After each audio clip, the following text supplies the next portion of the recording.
Simples. Vamos lá. Vamos de novo. Deixa eu fazer de novo. Começa de novo. Por favor, não. Faz barulho de novo não, cara. Vou ter que começar de novo aqui, ó. Você abriu aí, pô.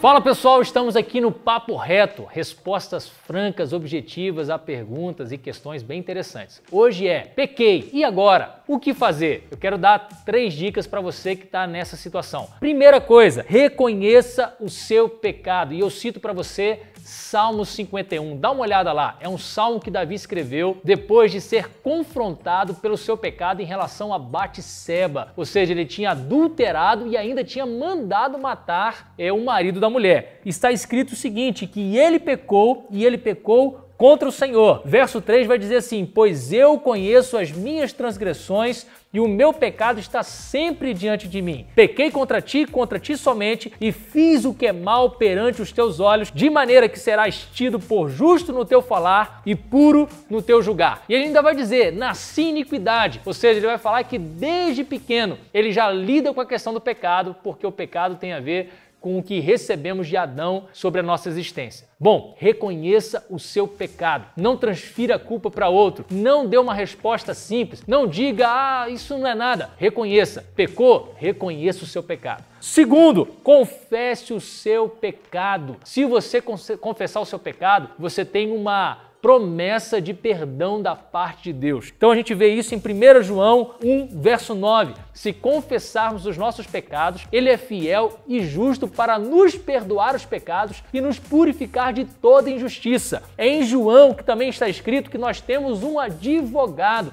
que fala ao nosso favor. Então, use esse instrumento que Deus te deu, confesse o seu pecado. E mais, Tiago capítulo 5, verso 16, confessai os vossos pecados uns aos outros para seres curados. É isso mesmo, a gente confessa a Deus e a gente é perdoado. Mas muitas vezes a gente precisa procurar alguém para confessar o nosso pecado para que a gente seja curado. Há perdão ao confessar com Deus, mas muitas vezes nós somos curados quando nós confessamos a alguém, falamos para alguém da nossa fraqueza.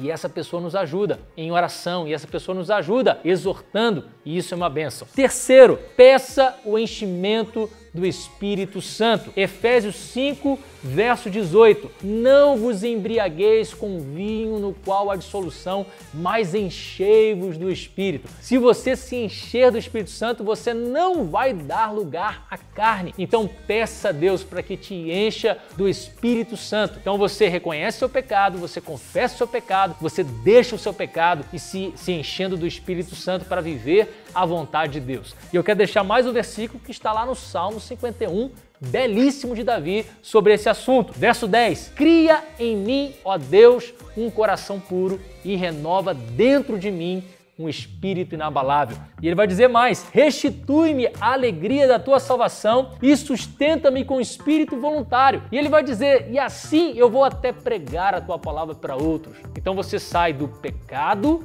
para o perdão e depois para a restauração. Reconheça o seu pecado, confesse o seu pecado, deixe o seu pecado. Peça para que Deus te encha do Espírito Santo. Que Deus te abençoe no nome de Jesus. Aí, 3 minutos e 40, velho.